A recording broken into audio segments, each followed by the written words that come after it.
typical aspects that are often overlooked when discussing aged care are taxation consequences and estate planning. So it's all well and good to think about how an individual is going to move into aged care and what the sources of funding is going to be. And if you just look at a balance sheet and you're thinking about your net assets, it can often be a case of you just think on the whole dollar, I've got a bond of X and I've got assets of Y, so X minus Y is Z. The problem is that taxation doesn't typically work like that. And there may be optimal scenarios where you can minimise the amount of tax, but you also might need to give thought to not just individual parcels of assets that you might particularly want to sell.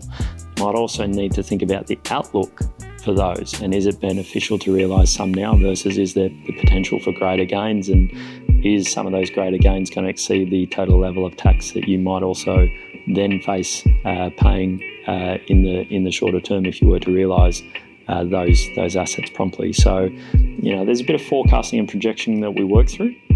On the estate planning side, we need to think about who the beneficiaries are that you've nominated under a will. We need to think, does that give rise to a need to redraft the will? And are there any potential consequences of wording in wills that may subsequently now need to be reconsidered?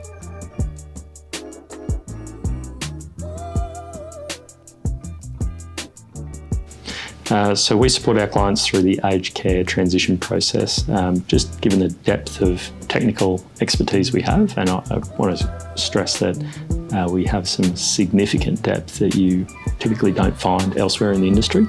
But it's not just the technical piece, it's the emotional side.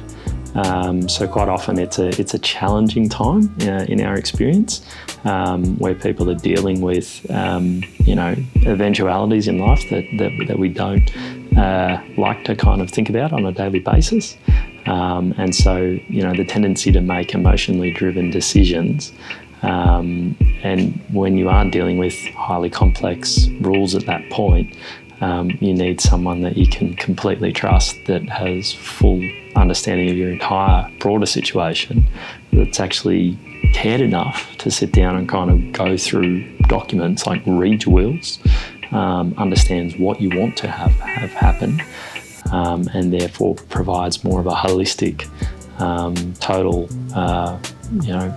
broader situational advice, not just dealing with where is the money going to come from to pay a bond.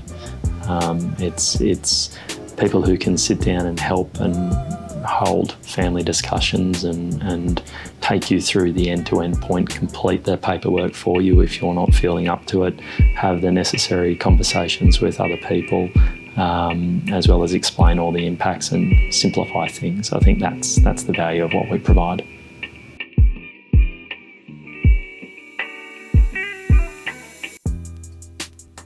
So to give a scenario that we have dealt with, we did have a situation where a client who was selling the family home had, under the will specifically, indicated that a particular beneficiary was to receive that asset. When you sell that asset, you then use the proceeds to fund an accommodation deposit.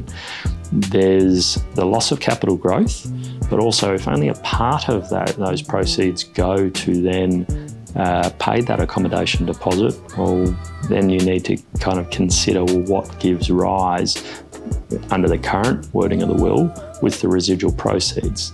If that was then in accordance with your will to be split amongst other people, the beneficiary who was to receive that house in total will now be disadvantaged. They could subsequently bring a claim against the estate if they were unhappy. So it's a good thought to kind of talk through that with your potential beneficiaries, and even consider rewriting various clauses in your will to kind of overcome those potential challenges that can arise.